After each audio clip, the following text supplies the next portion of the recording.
Tom Horn of Skywatch TV has passed away in the last 24 hours. He's been in the hospital for several weeks. I want to point out how his passing comes as this eclipse has come.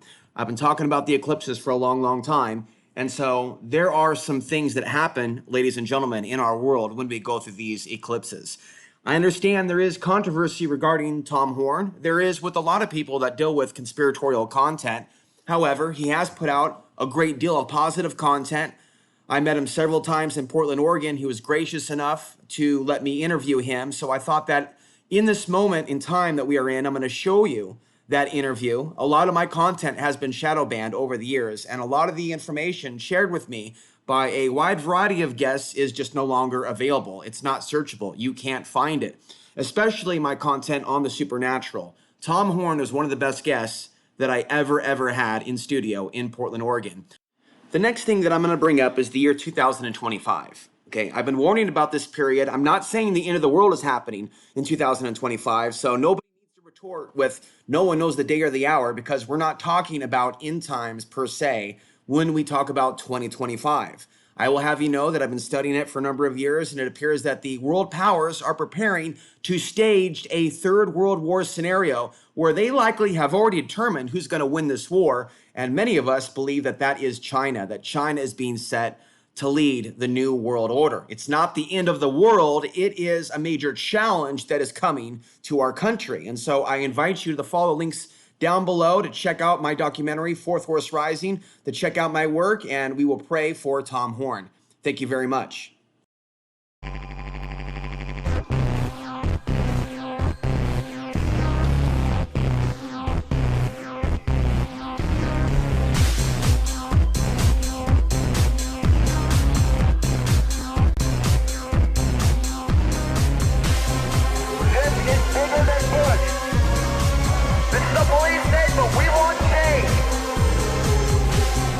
It is a big idea, a new world order.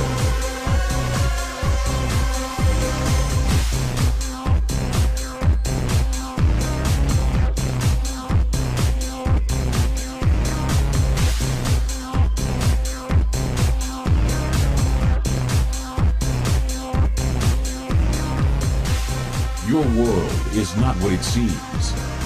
Alex Ansary, Outside the Box. Good afternoon, ladies and gentlemen, and welcome to a very special edition of Outside the Box. It's May 14th, 2010. Tom Horn from the state of Missouri is with me tonight from the website RaidersNewsNetwork.com. Thanks for being here, Tom. Hey, it's great to be back with you, Alex. Well, I'm glad that we're going to be focusing on one particular topic tonight, and it is transhumanism. This is something that you feature a lot of stories on your website about, you've written about as well in a number of your books. Where would you like to begin in terms of this particular topic, such as, well, for those that don't know, what is transhumanism? Transhumanism, simply a cultural movement, actually started out as, you might even think of it as a subcultural movement. Mm-hmm. About 20 years ago. It has grown very quickly. It now is made up of everything from young hippies and old hippies to academia. There are probably members within government, there are members within our universities. Some of our leading law schools are advocating now towards the transhumanist philosophy, and the philosophy is really very simple, that we no longer need to wait on the daunting pace of natural evolution, but we have science now at our disposal, that ever since the mapping of the human genome and the genetic sciences came alive, this vision began basically coalescing into a new religion, a new philosophy that says we can take evolution into our own hands now through rewriting our DNA, genetically altering ourselves, other kinds of science, nanotechnology, neuropharmacology, neurosciences, brain-machine interfacing. All of these sciences now can be viewed as the tool that can lead us to the next step in our evolution, humans 2.0, something better, quicker, faster, cognitively superior, physically superior to what humans are today. And essentially that is what transhumanism is. It's a big idea that we can alter ourselves cognitively and in our physiology and create a superior specimen. And actually, the term transhuman is kind of telling because it's transitionary. We are walking away from humans as we know them towards post-humanity. Transhumans are somewhere in the middle. Post-humans will eventually become beings of such radically different cognitive abilities, even physical appearance, post-genderism, where we are the merging of both the best of male and female as part of the transhuman vision, that it'll be so radically different than what we understand today as to no longer even be considered to be human. One thing that I've come across lately is that there's a lot of people that are starting to pick up on the fact that this stuff was in movies a very long time ago, and it's interesting, not only in movies but books. Take a look at the writings of Philip K. Dick and many other authors. So the future appears to be here now. We're talking about humanity changing as we know it. Yeah, that's right. In fact, we just did a series of shows in which we also interviewed Dr. James Hughes, which is one of the world's leading transhumanists. He was the president of the World Transhumanist Association. He's now the president of the I.D.E, the Institute for Emerging Technology and Ethics. And we interviewed him and asked him questions about the new movie Avatar. And if you've seen the film, it carries a tremendous amount of transhumanist themes in it. The Na'vi, the blue aliens, they have a ponytail that's almost something like a USB port, and they can plug themselves into all other kinds of life forms as if they're plugging themselves into some matrixial computer system. He believed, we asked him if he thought that future humans, for instance, might be engineered so as to be more readily adaptable to space travel. Which was also some of the other themes in that film Avatar, and certainly he would hold that to be true. So, so in a lot of different areas, things that might impact sociological issues, science and technology, all a part of the transhumanist vision for the future. And people might be amazed. I mean, if you recall, and you probably do, and I think it was in 2006. When George W. Bush, in a State of the Union address, called for legislation to be enacted that would prohibit the creation of human-animal chimeras and other patentable forms of human life. And as soon as Obama became president, he used executive power to remove the restrictions that Bush had put in place so that federal dollars, our tax dollars, could actually start flowing into some of the research that's being hosted in some of these laboratories.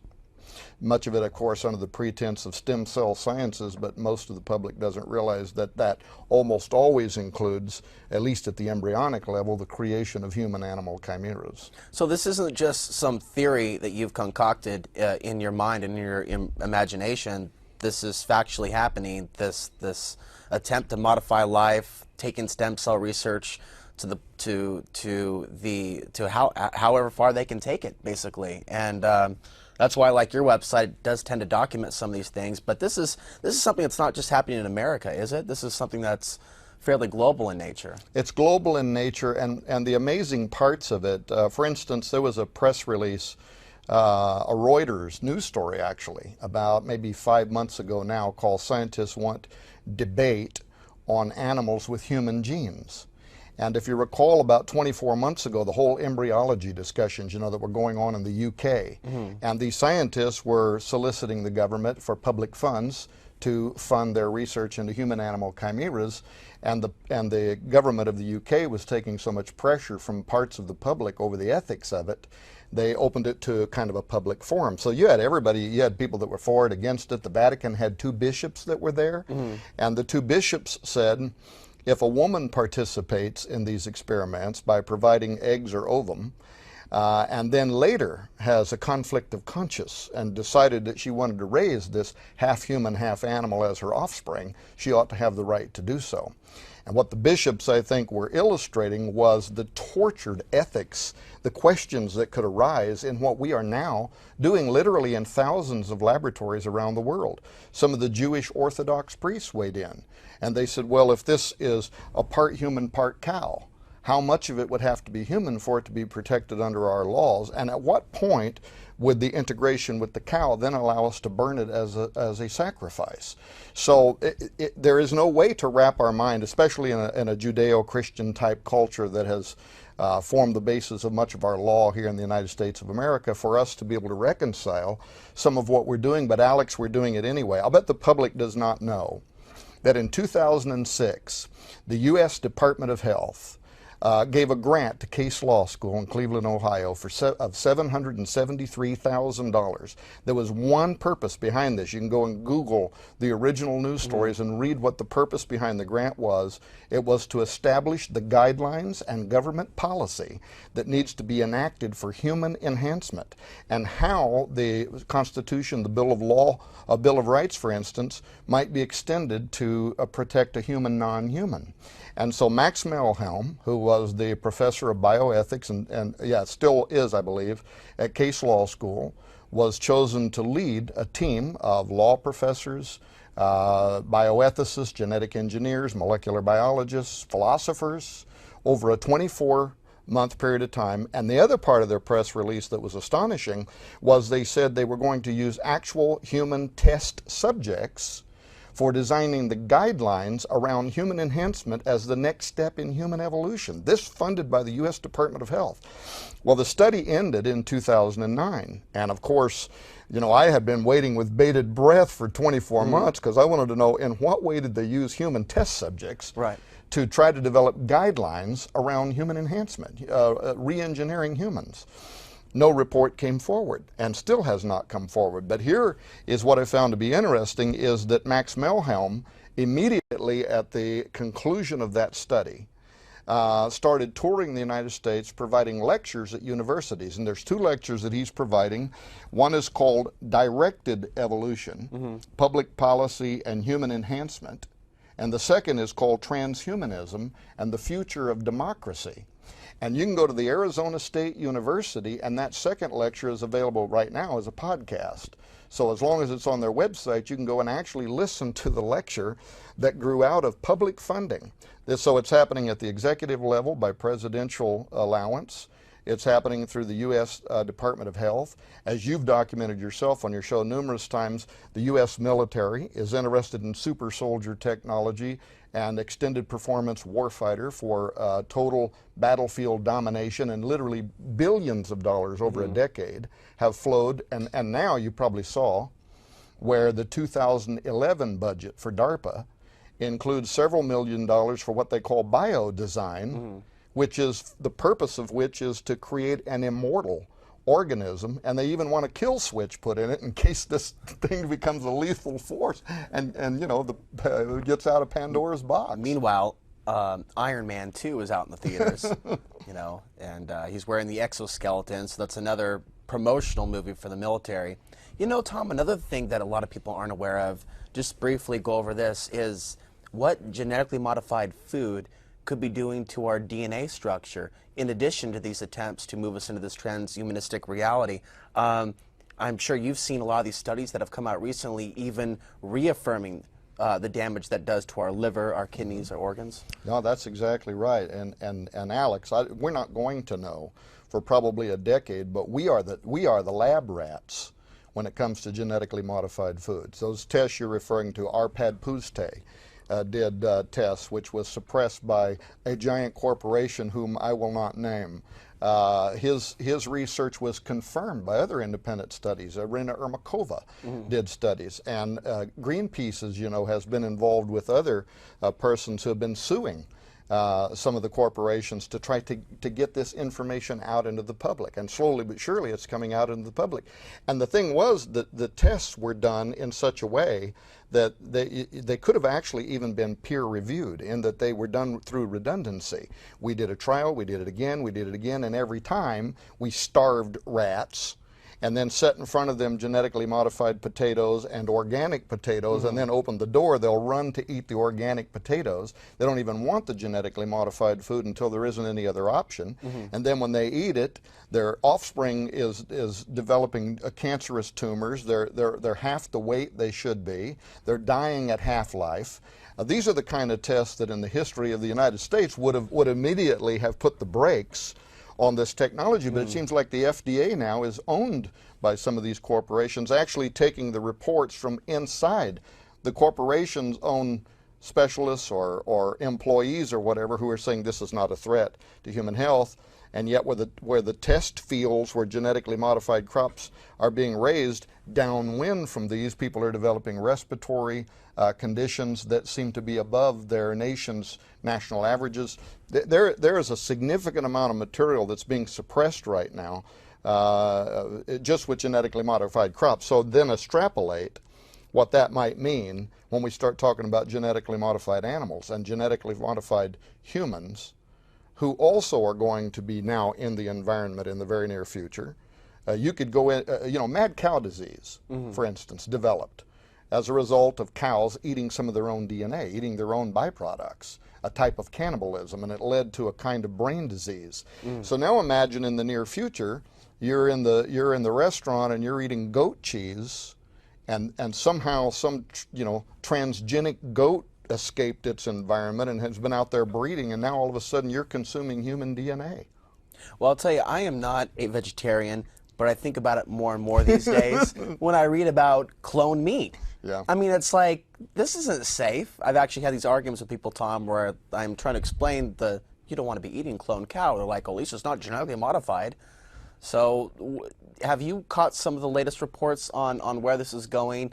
The last I read was a couple years ago, and they said that they weren't able to trace the semen from the bull once it gets to that point, so it can already be unleashed into our food supply without them being able to detect it, potentially, these cloned meat products. The problem with it, I mean, when in history have we said we're going to create something and we're going to keep it, your show, out of the box, has some history behind it. I don't care if it's killer bees or anything else we ever did that we said we will be able to contain this. It won't get out of its environment. It reminds me of the movie Jurassic Park when Ian Malcolm, that Weasley-looking scientist who subscribes to the chaos theory, says nature will find a way. And that is a fact. If we create these products, nature is going to find a way for it to cross over into the natural environment, and when it does, it could lead to a biological nightmare. Imagine what's going to happen with prion contamination. Imagine what could happen with farm animals. Wired magazine recently ran an article, this may be 6 months ago, 8 months ago now maybe. Anyway, it was called Farm Animals, P-H-A-R-M, Crank Out Drugs. The idea behind it was the pharmaceutical industry wants to create transgenic animals because they can bypass having to go, let's say, to the FDA to get permission for human trials of an experimental drug.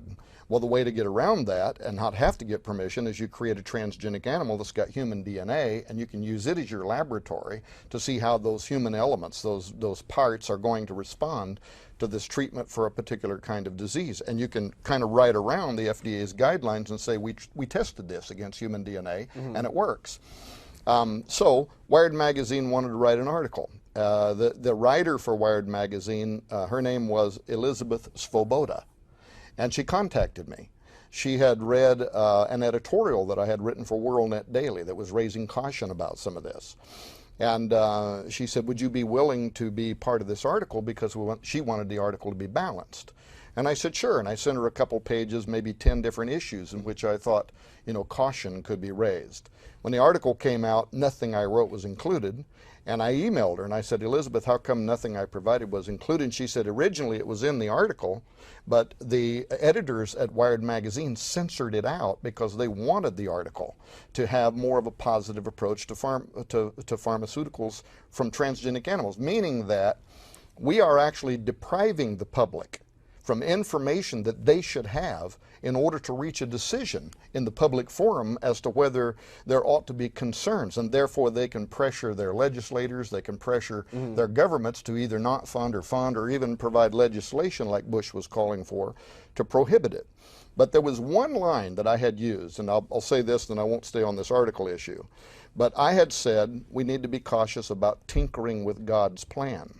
The reason that I knew that my material was originally in the article is because it was a scientist by the name of Vandelavore. And in her material that was left in the article, she said, some people say we shouldn't be tinkering with God's plan. But she said, if we find a cure for cancer through a transgenic animal, nobody's going to be saying you shouldn't be doing that. I wanted to email Mrs. Van der Levoor and suggest that she watch the movie I Am Legend with Will Smith, because it actually starts out with that very premise. You have a geneticist on a television show saying, we have found the cure for cancer. And the cure for cancer turns out that they blended human and animal DNA, because some animals are more resilient to cancer, and then from that derived a vaccine. And they vaccinated all the world, and everybody celebrates because now we don't have cancer. And then the scene changes, and it's a year or 2 years or whatever down the road, and most of all life on Earth has been wiped out. Why? The unintended consequence of blending humans and animal DNA for a vaccine led to the creation of a human form of rabies, which then would have never been natural to our system, wipes out most of mankind. And that's based on a real scientific possibility. And that's very amazing that it's sitting there in a Hollywood movie. I think we should talk about that a little bit in a moment. All these Hollywood movies, including Gattaca, which you brought when you came to the studio a couple of years ago. But one quick point, again, back to genetically modified food, fertility rates dropping. And it really becomes a moral discussion for those listening to this. The food that we're eating, not just the fast food, but the stuff that you're getting from Safeway and Fred Meyer, it's not right, and it's doing something to our offspring. And I know there's all this propaganda out there saying there's too many people on the planet, oh, we've got to cull the population. But how is it morally right for them to decide what's in our food and how it's structured? Yeah, and is there a connection? And whether or not we can eat, drink raw milk or not. That's another thing. I believe that's a human fundamental right for us to choose our own food. Right, I do too. Yeah, I mean that's a big issue. The whole fertility rate. They're saying now that it might only be a few decades until basically men are gone from the planet. If some of these rates continue at what they are now, well, what is causing that? There's also been some suggestion that even the bee die-off could be a result of pollens or whatever that are migrating from genetically modified crops. Very interesting. So you mentioned I Am Legend, and that definitely was an interesting film. So was Gattaca, and it's basically this premise of a designer baby. Right. Hey, look, we can take a look at your baby's DNA, since we have these wonderful DNA databases, and we'll just eliminate and tinker with a few genes so we make sure that your child lives a little bit longer. But when it comes to the end of the day, those with the better genes get the better jobs, hence the better incomes. Right. Do you think the future might potentially be going this route? Oh, I do. And in fact, I've debated James Hughes, for instance, on this issue on his own radio show. That it is going to lead to some of what eugenics was hoping to do, and you're trying to lead to an Übermensch, create a superior man. That's the goal. That's the ambition of transhumanism, and so they write about it from a democratic point of view. That's why his lecture, Professor Max Melhem, is talking about transhumanism and the future of democracy, because they're saying we've got to make sure that we don't have inequities. That everybody's going to have some socialized Obama type version of transhuman medicine in the future, so that everybody gets some of the basic benefits of transhumanism. But we know that those who have power, who have influence, who have money, who have authority, they're always going to be the ones who have more of the benefits of human enhancement in this case.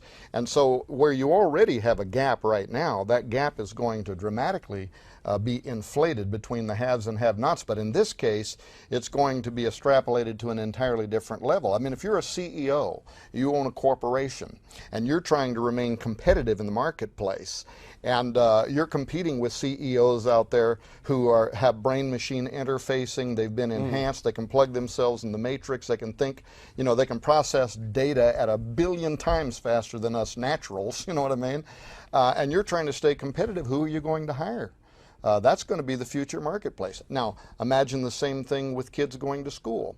There are those who want to maintain their humanity for whatever reasons. It might not even be religious reasons. And now these kids go to school. They're always under enormous pressure anyway, especially in grade school, to want to be accepted, to want to be part. And there's the cheerleading squad or whatever, and you want to be a part of it.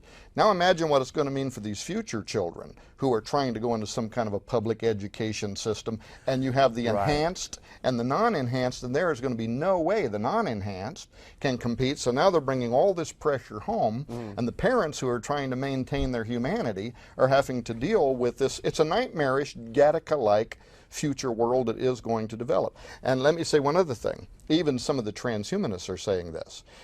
There is a really well-known transhumanist by the name of Hugo Dearis. And Dearis has been doing research for several decades in both publicly and privately funded laboratories, working on the creation of an artificial mind, an artificial brain, something kind of like the Blue Brain Project. Right. But he wrote a book called The Artilect Wars, Cosmos versus Terrans. And this book reads almost like it's out of the pages of an apocalyptic piece of scripture somewhere about the Armageddon, if you will, because he's a singularitarian, so he believes, like I do, that if there isn't some intervention somehow, the Earth gets hit by an asteroid or maybe divine intervention or something that stops this, eventually we're going to reach strong artificial intelligence. And when we do, this mind is going to accumulate quickly. All known knowledge, everything that's ever been contributed to every piece of written literature that has been computerized and can be fed into this thing. And Ray Kurzweil's The Age of Thinking Machines is going to start. This thing will think and process data trillions of times faster than anything we know now. Right. That the upside, if you're a Kurzweil utopian, the upside is the very near future is going to see the eradication of disease, the vast extension of lifespans, a la Abra de Grey and the Methuselah Foundation, and we're all going to live in a happy, happy, joy, joy world. A happy, sterile environment. Yeah, a happy, well, and by the way, it's interesting you mentioned that, because they not only want to extend life, but they say, well, there's people that would say right now, I don't want to live to be 1,000 years old. Holy smokes, I'm already getting sick of being here. So I'll just take my natural lifespan. Thank you very much. So those transhumanists respond back, oh yes, but we're going to help you with that, because we're through neurosciences, we're learning that the portion of the brain that leads to depression also leads to euphoria, and we're going to learn how to stimulate that, so you'll just be a happy little automaton out there singing little songs and skipping around in the flowers. And this certainly sounds like some sort of a de facto deal with the devil. It is. It sounds good on paper. Hey, we're going to do this, this, and this for you. But if they cared about us so much, why are they poisoning our food, our water, and our air? It just doesn't add up if they really cared about us. Yeah, well, that's the corporations, and they don't care about you whatsoever. There have been even academic studies that have been done in the last few years that have verified that maybe only 6,000 to 7,000 people in the world actually control the flow of power and revenue. And I don't think, Alex, with all respect, that those people care much about what happens to you or me. To finish what I was saying about Hugo Dearis, he's saying that when the artilects, and this is a term of his invention, artilect, artificial intellect, when it comes online, it's not only going to solve our problems, it's going to start realizing that the Earth only has so many resources. And if you start vastly expanding life and curing people of disease, it's not going to take very long unless you sterilize people. It's not going to take very long till you either have to expand China's 1 or 0 child policy, or as in Gattaca, you got to get some kind of a license to have a genetic offspring, or you have to move out into the cosmos. And in Hugo Dearis's mind, this same intellect will, of course, quickly resolve other technological issues related to space travel, colonization, the terraforming, let's say, of moons, whatever, and that it will make sense. Leave the Earth to the humans if that's what they want, but us cosmos, that's his other term he invents. These enhanced humans want to move off-world. However, he also makes a good argument that the Terrans, meaning terra, of the Earth, terrestrial, the Terrans who want to maintain their humanity, don't want to leave the Earth and come into conflict with the plan of the cosmos and the artilects. And what Hugo says is that before the end of the 21st century, strong artificial intelligence will put into play a scenario that's going to develop into the next world war and will literally lead to the death of billions of humans before the end of the 21st century. So talk about movies. I mean, this sounds like something right out of the next Terminator. Well, and it's backed up by mainstream news. For example, in Israel, they have set up their own, they're working on setting up their own artificial intelligence missile defense shield. I'm sure Israel is not the only country. So when the stress of war becomes too great, the machine takes over and the war continues to go on through the dark of night and through the light of day. It's a very frightening type of a future we're looking at. But I agree with what you had said earlier about the potential for this happening unless there's some sort of a cataclysmic event or divine intervention to stop this from happening. Unless that happens, I do see us moving along this. I don't see anything stopping at this point. Well, and it will and the issue is the world is not ready for it, because if technological singularity actually happens, and we're already using artificial intelligence, even Google uses artificial intelligence. It's just not yet strong artificial intelligence. But when that happens and a synthetic mind comes online, it will literally change things overnight. Overnight, within 1 week maybe. Everything we know will be being changed in terms of everything. Government policy, I think it will immediately lead to a police state, because we will suddenly be faced with a threat that is so beyond our comprehension that we'll be paralyzed with what do we do with this thing now? And if people think that's an exaggeration, the highest think tank at the Pentagon, the Jasons, are concerned about this. There was an article just recently called Jasons Fear Brain-Modified Foes, and they were talking about transhumanism, artificial intelligence, saying that this is the next arms race. That what the Soviet Union and the United States at one time were doing in the buildup of nuclear weapons, the Jasons are saying it's not a matter of whether we think it's ethical to start altering ourselves and enhancing ourselves and building artificial intelligence. We don't have a choice, because if we don't develop it, if we don't get ahead of it, somebody else will. Our enemies will, and then they will subjugate us to their will. And so they're using that as the excuse to say, in every way, super soldiers on the battlefield, artificial intelligence, brain-machine interfacing, whatever, that we've got to get ahead of this technology, or else we're leading to big problems. Another thing, there was a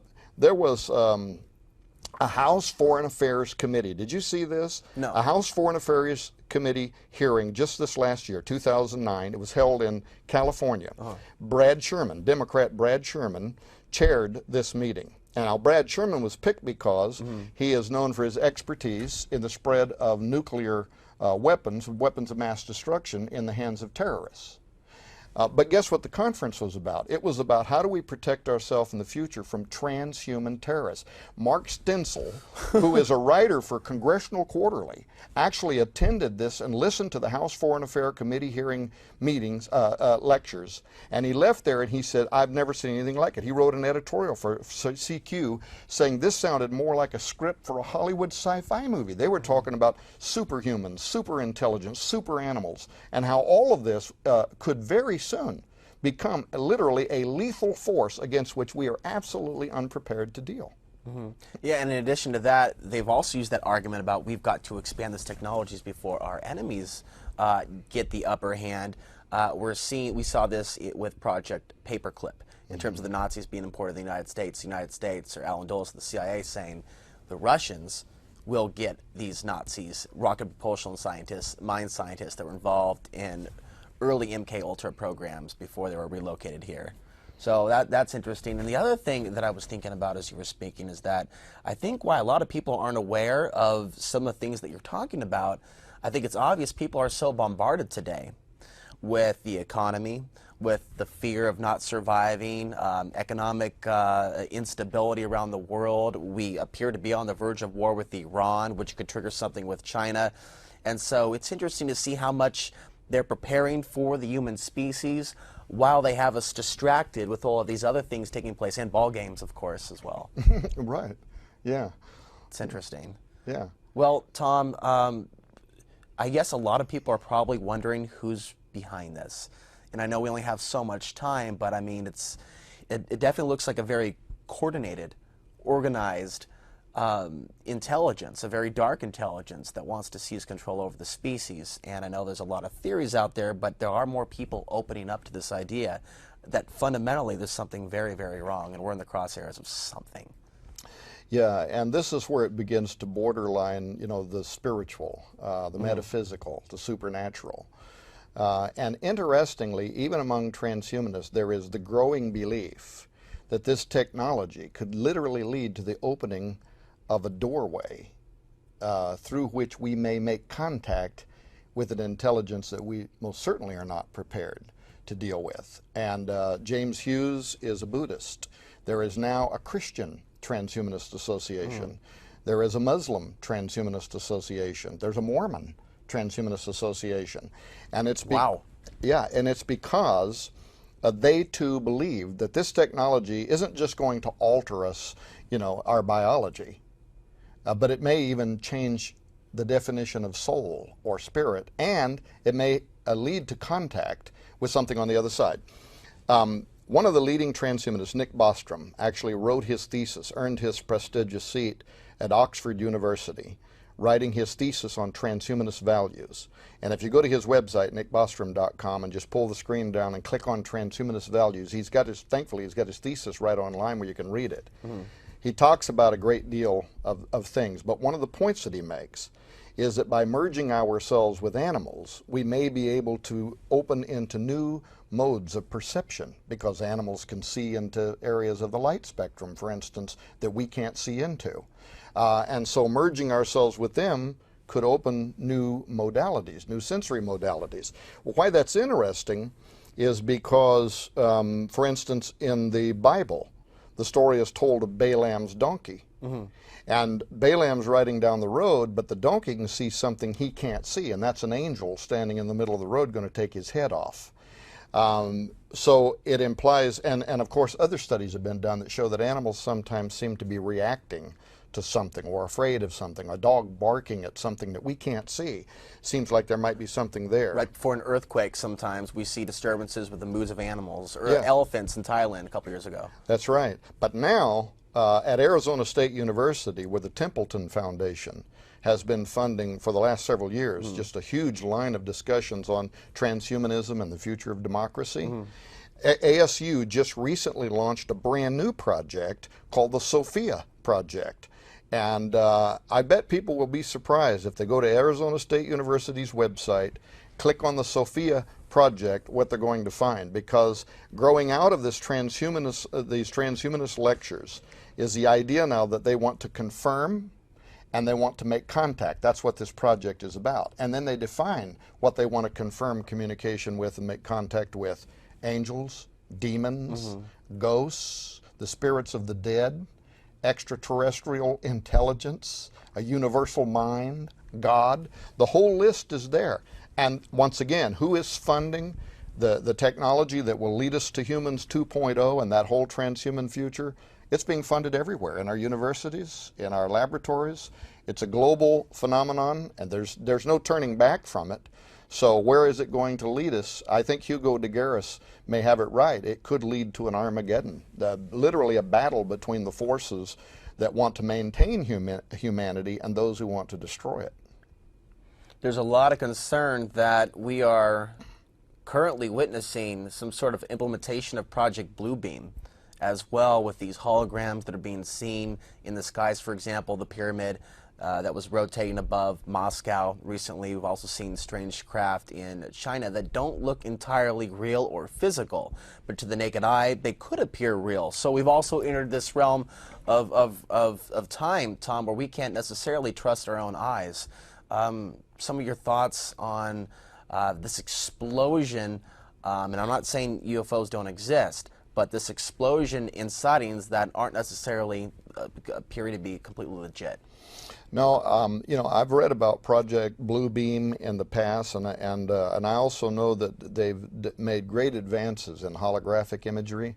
You might remember some of the funding that was the weapon was called the Voice of God. Studies in cyber warfare and cybernetics, psychotronic warfare. And what is interesting now, you know, DARPA had spent a great deal of money developing a particular kind of microchip some years ago that could be implanted intracranially, so that then they would be able to control, let's say, a soldier or a person. The Rambo chip, was this similar to that, or a different? Well, it may have been similar to the Rambo chip, and I can't for the life of me right now remember the name of it, but it doesn't matter. But what is important is that now the technology is leading to extracranial manipulation of brain waves. And DARPA is investing in this heavily to be able essentially to put a Wi-Fi bubble. So there's no over chip an area. required. No chip required. No chip required. Well, and how quickly is this technology advancing? There are games makers right now, that Xbox or whatever, that are putting out games where you just put a little rubber cap on your head, Oh, perfect. and it's reading your brain waves. These are in the stores now, and they're coming this Christmas again. And you can literally play a game by looking at the computer screen and thinking about it. So we have come so far in decoding the neural processes of the brain, the secret language of the brain, that now we can read the signals, and then we can transmit them remotely to a computer that then puts it in computer language, decodes it, puts it in articulate computer language, so that we're telling a game system what we do or do not want it to do just by thinking about it. Well, if games makers are that advanced, imagine how far advanced the DARPA, the Defense Advanced Research Projects Agency, the U.S. Air Force, the U.S. Marines, and other advanced cultures around the world are right now in military technology, being able to remotely access and control, stimulate, and manipulate brainwave activity. So, I mean, the transhumanist looks at this and they say, this is so great. The future home. We'll all have our own little Wi-Fi bubble over the top of our house, and we can do everything. We can change channels, we can turn the lights off at home, we can set the alarm, we can say, hey, telephone, call mom, without even speaking. Furthermore, we're creating a synthetic form of telekinesis, because if we're both wearing the little Bluetooth or whatever of the future that's capable of reading our brain waves, we can look at each other and communicate without ever saying a word. That's real technology that's unfolding right now, and it's so futuristic it's difficult for us to even accept that it could be happening. The next level of instant messaging. Yes, that's right. I just sent you a text. Did you receive it? Ding, you have mail. Well, this opens up another can of worms, if you will. The unleashing of the Pandora's box, the super soldiers of the future. We've been seeing a lot of reports in the last decade, especially in the post 9/11 world, about what these new super soldiers are going to look like. That's why we're seeing movies like Iron Man, Iron Maiden 2. I'm hearing that there's potentially going to be a third. But we are talking about future soldiers. Now, what are some of the characteristics or traits that we're reading about what they would like to develop in the future? I've heard different things ranging from special suits where they can jump over large walls, hit through the walls, and then there's the actual manipulation of course, the human himself, so he has superhuman-like capabilities. Yeah, well, there again, I mean, you can read DARPA's own budget reports from the past, what has been funded. Certainly they've had an interest in literally rewriting or manipulating the DNA of soldiers. They've already developed go pills, which they can take. In fact, the Olympics ended just recently, and there was, discussions about several of the people in the Olympics that broke records, and there was questions about whether they were using gene doping. They're literally injecting genes into their system that gives them superior strength or stamina or whatever. So there again, if we can do this in the public, if you can go down to your local doctor and get injected with genetics that will somehow help you to perform, and you can't pick it up in your system because it's a natural process. That's a problem. If you were being injected with some kind of steroids, we can make you pee in a cup and we can pick that up and you can get in trouble. Gene doping is a different thing altogether. Well, the go pills that the military has developed for our soldiers are essentially that.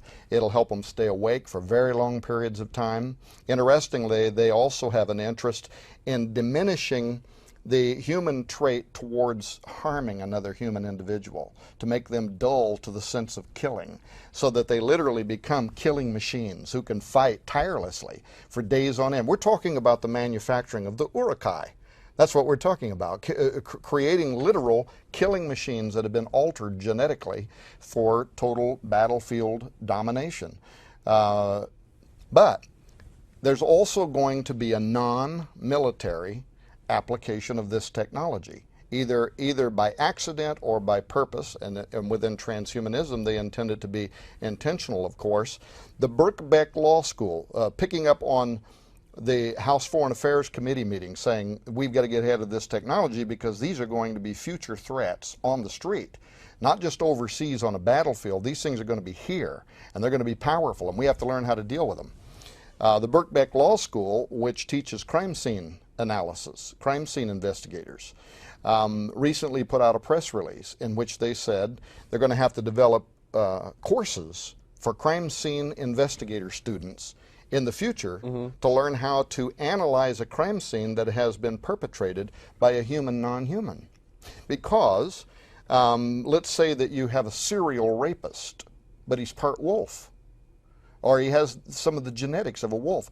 Everything about him might not fit our understanding of forensics. What a freaky possibility. Our understanding of profiling. Yeah. But it's serious enough that the government's actually funding committee hearings on this to prepare for the future. Wow. It just boggles the mind. And we see movies such as Star Wars, Attack of the Clones, which raises other questions, since we've seen so many things implanted in movies that have later come out in reality, come into manifestation. Could there be some sort of a secret army that they have been preparing for years, grooming for years, underground somewhere with technology that we know nothing about, waiting for that day that they're summoned by the Eye of Sauron, if you will? Could be. I mean, as exotic as that sounds, we wrote a book, my wife and I wrote a book called the Amaron Gate, and we wanted the science to be believable. And so we were able to get in contact with a person that works in molecular biology through a friend, a brother actually. And I can't tell you the corporation he works for, but this guy actually holds a patent on a Terminator seed. And he said to me, he said, look, what's happening in genetically modified crops, it's true, and it does pose a public health threat, but he said it is a drop in the bucket. If you were aware, this is what he said, whether he's right or wrong, I don't know, but it sounded believable. And he certainly was in a position to know. He said, if you knew what's happening in Latin America, where the United States has contracts with laboratories, where funding that is beyond congressional review, black budgets essentially, is going for super soldier technology, where these things have been being raised to full maturity. See, that was the debate recently out of the UK. These scientists were saying, we want to know now that we're able to create human-animal chimeras, fully up to 50% human-animal integration in the UK. Would the public be willing now to let us have additional funds to take it to the next level, to start raising these to full maturity? And interestingly, part of their argument was it's already being done anyway. Rogue scientists, Dr. Moreau wannabes, they're already doing this. They're already tapping into this technology. But there is a study right now, it's going on at McGill University. The professor that got it started, his name was Ivan Balaban.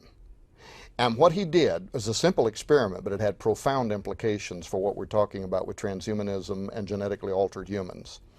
He took brain matter from developing quails, and he put it into the developing brains of chickens, embryonic chickens, and then he grew the chickens, and the chickens exhibited head bobs and vocal trills of quail. And why that was important was he was able to show that complex behavior patterns can be transferred from one species to another species.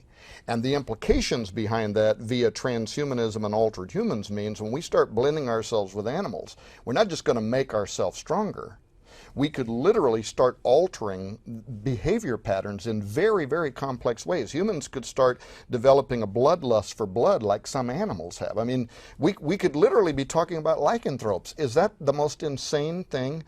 But then add to that a new field of science through perfecting organ transplantations over the last decade. We've gotten better and better at keeping people alive.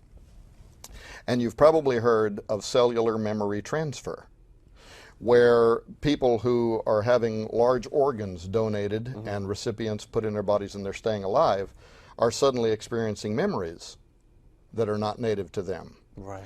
And complex behavior patterns. They suddenly want to smoke menthol cigarettes and they never did before.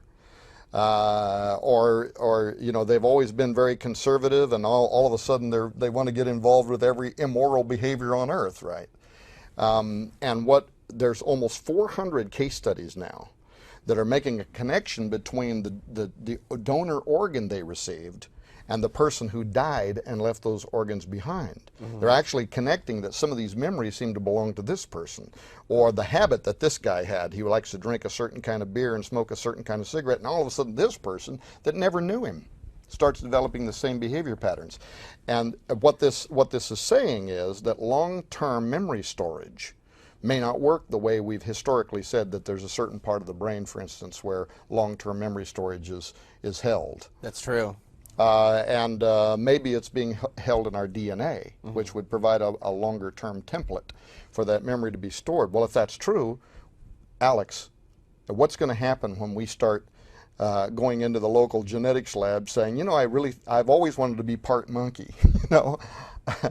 It's just the superficial way that transhumanism is looking at this, the utopian idea about the future, doesn't even scratch the surface on the exotic, complex, unethical, if I can use that term, issues that we're describing. And yet, as you said, designer children are already being made. This week, a child was born in Britain that has 3 genetic parents. Really?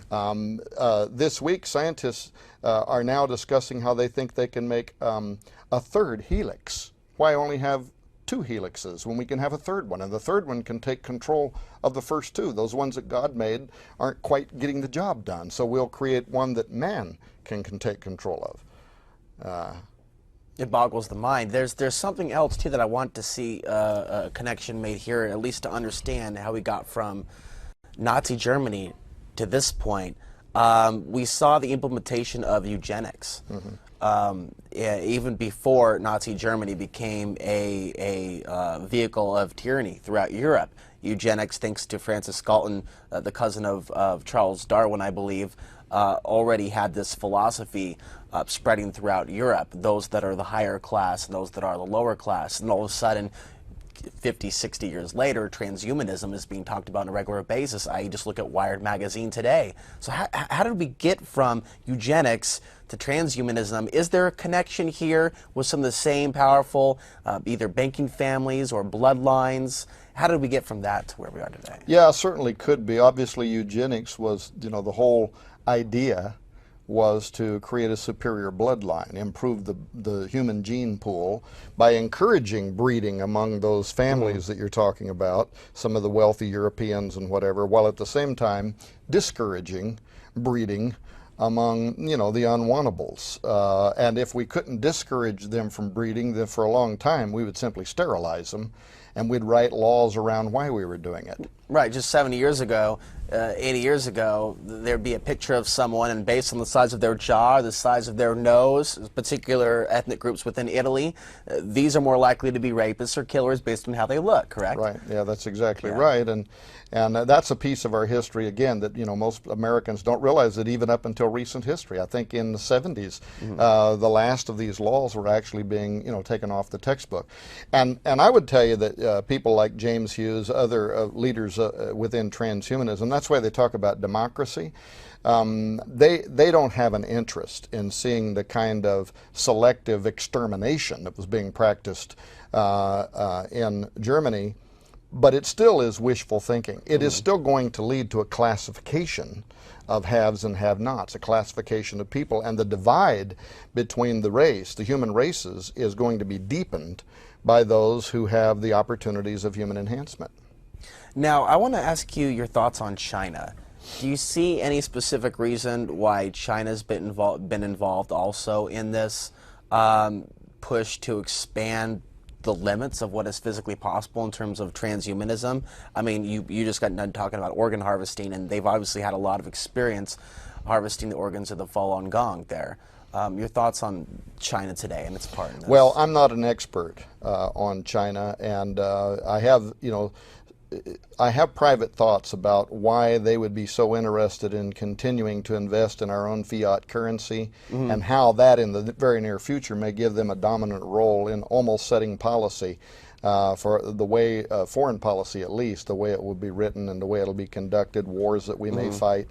But with regard to their mores, their values, at least from the government side, as it is imposed downward upon the population, is not like ours historically have been, in that they don't value life in the same way that we do.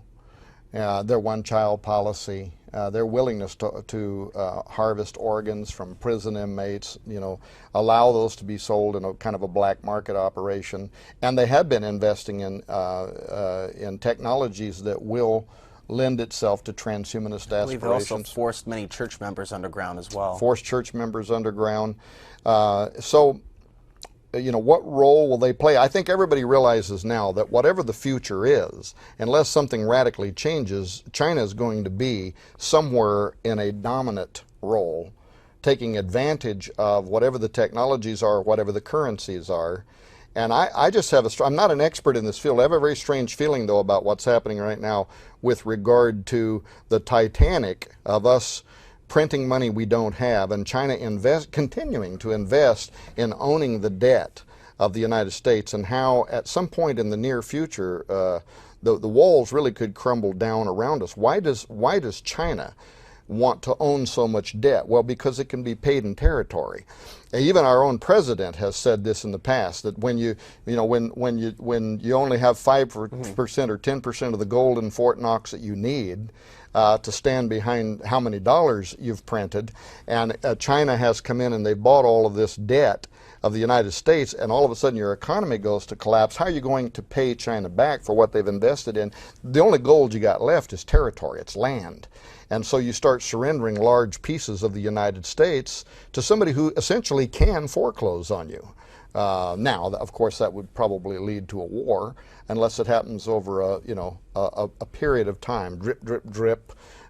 Give us all enough time to get used to it as it unfolds. Or if our own government is in on this, that could be the point where the foreign troops are called in, the peacekeepers. If there's some sort of agreement where, well, there's a massive level of debt that's in the multi-trillions, here is this chunk of land in, say, off the coast of Oregon, perhaps, or maybe off the coast of California.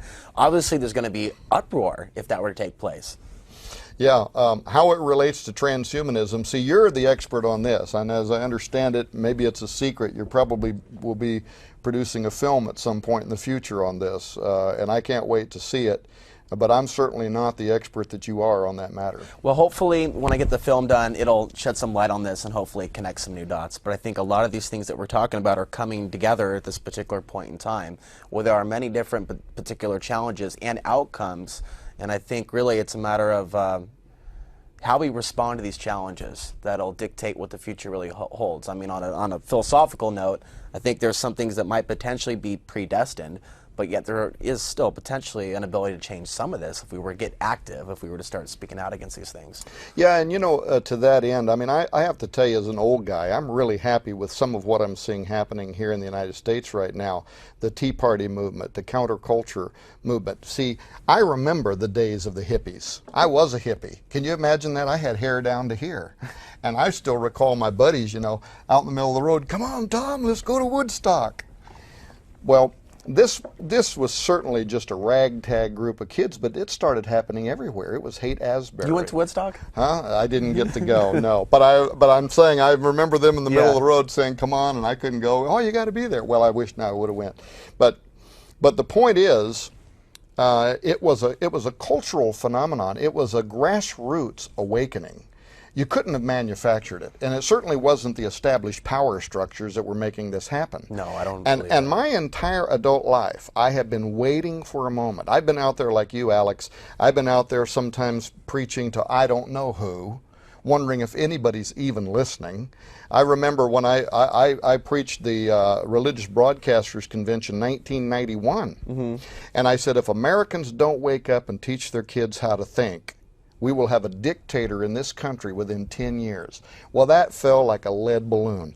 All these evangelicals sitting out there like, oh my gosh, is he back on that again? Come on, let's get to Denny's. I want to eat some breakfast. So many years I've been waiting, and all of a sudden, just kind of like from out of nowhere, you've got a patriotic movement in this country, and it's happening, and it's spontaneous. And what's hilarious is as the Democrats try to own it, the Tea Party movement, and I'm not just talking about the Tea Party movement, but that puts a face on what I mean by this grassroots movement. They don't want the Democrats to own them. So now the Republicans come in and they put 2 or 3 of their speakers out there on the platform and they try to take ownership of it. And but the movement is still rebelling against that because it's not a one-party movement. It's much bigger than that. It's we have a problem in our government. And if we are going to stop the path that we're on, we better do it now. We may be the last generation and the last hope. Well, for whatever reason, the hippies believed that they could make a difference. If for 1 minute they would have thought about it, they'd have probably gave up. But they were too dumb, if you will, to know that they couldn't make a difference, and they were too energized to believe that they couldn't make a difference. And I'm using dumb tongue-in-cheek. That was what the establishment thought of them. But they did make a difference. They changed executive law. They brought home. We'll go and cut that. Go ahead, Tom. Are we out of time? Well, we're going to keep it going, I think, for about a good half hour or so. Probably continue on here. Well, how long have we been here? What time is it? We got about 1 hour in. We could probably, I can edit that part. Okay. So we can go ahead and treat this as a break then, Bill. Okay, so how much longer do you think? Well, she's got us on a schedule. We're actually supposed to be at McMinimans. 3:43. Okay, You're good for more like a 10-minute wrap-up? Okay, let's do a 10-minute wrap-up. Okay. Where were we? Okay, you heard that, Bill? That we're wrapping this up in the next 10, so pick up where you left off at. What was I saying? I have no clue. No, you were talking about grassroots movement, and then, yeah. Oh, these just a young ragtag group of kids, hippies, musicians, but they became very interested in social issues. So, you've got, at Woodstock, you've got Country Joe McDonald or whatever singing, pick up your gun, we're going to have a whole lot of fun. It's 1, 2, 3, what are we fighting for? Don't ask me, I don't give a damn. The next stop is Vietnam. And saying such caustic things. You can be the first one on your block to have your son brought home in a box. They were just in your face with their attitude about what the government had done, getting us embroiled in a war that we never should have been in the first place, or at a minimum, we should have at least gave the armament support and backup to get the war won, not put them there and then start cutting off their funding and making a big political issue. This is what politicians always do, and it always burns me that we put soldiers in harm's way and then we start, doing the political two-step, testing the air. And of course, we've had generals on the battlefield that have come in conflict with our own presidents over issues like this and drew a line in the sand. Well, in any case, I've been waiting. I've been waiting and waiting year after year after year, and there is something now that is happening, and I love it. I don't even really know where it's going, but I love the attitude behind it. And what I would tell every young person out there that's listening to this, not to listen to their government right now. When they start trying to stereotype you as being unpatriotic because you're willing to stand up and challenge the status quo from the establishment or from the government, that is baloney. Patriotism is exactly what they're doing. Patriotism is standing up in defense. When we broke away from a dictatorship known as Great Britain and came here, that's what we fought and died for. Our liberty, our freedom, the right to say what I want to say. Obviously, restrictions. You don't run into a giant building screaming fire, fire, where somebody's going to get hurt. But I love what's happening, Alex, and it's your generation. To me, it is the coolest thing I have seen in a very long time. I'm glad that people are finally waking up, and they're not going to take it anymore. Well, that's a very good thing. This is a very unique time to be alive. Instead of looking back at the past, wishing that it was late 60s again, which some people do, I don't believe that in this car of life, in this journey of life that we're on, that we could spend our lives looking in the rearview mirror. We can only go forward. And as we talked about earlier with the potential future, it's like being in a semi going 90 miles an hour and there's a cliff ahead, and unless we turn that wheel and go either left or right, we're not going to avert crashing over the cliff. And so that's definitely how it feels right now. This is actually much more critical than the late 60s. And thankfully, you have many more tools. In the 60s, not even very many people had a television. Look at what we have now. We've got Twitter, Facebook, YouTube, the internet. Right. You're here doing a television show. So your generation has a phenomenal opportunity now. It feels like a blessing, to be honest with you. It is a blessing. What I have and the ability to even do this show here with not a lot of money, it feels like a blessing. It is a blessing, and I'm glad you're doing it, and I'm glad that actually you've been out there for years ahead of a lot of people your age. You've been a groundbreaker. You've been a way paver, and thankfully you have. And now a lot of others are following you, and I'm glad they are. Thank you. Well, Tom, thank you very much for coming on. Hey, Alex. What can we expect from you in the future? Future speaking engagements, websites that you'd like to promote, things you've got coming up? Well, people can continue to go to Raiders News Network every day, and if they keep coming back, they'll realize we're not really as radical as we first appear to be, and frankly, they may learn something about the future of technology, transhumanism, where we're going. We're working on another book right now. We're working on a new national conference. Actually, just chaired a meeting in which we got the movers and shakers to agree with us. It's going to be happening out of Branson, Missouri. Be a lot more information forthcoming about that in 2011. Also, there's a new artist movement called Artist Expressway, and they can go to YouTube right now and type in Tea Party National Anthem or something like that, or go to artistsexpressway.com and see one of the first YouTubes up there called Freedom. And here again, it's artists who are taking the very issues that you're talking about, but they're not talented to do television. Their talent is singing or playing an instrument. And even the artist community is starting to wake up and saying, this is the talent we have, and we can use this to make a very social, positive piece of commentary right now. And the whole song Freedom is, you're not going to shut me up, you're not going to back me down, and you're not going to take away the future of my child. Well, it's not just about this new renaissance. I think we're going into doing it one way. Humanity's too unique for that. There's a number of different ways we can express our creativity and imagination, and I think that's exactly what we're doing. So I'd like to thank you again for coming on. Have a good, safe trip back. For those that will want to learn more about Tom Horn, Google him, and YouTube and Google, and on the internet, you'll find a lot of information as well. Also check out his new book, Apollyon 2012. Also very interesting stuff. Until next week, I'm Alex Ansary, reminding you that the path to the ultimate truth still starts in one place, and that's within. Stay safe. Good night.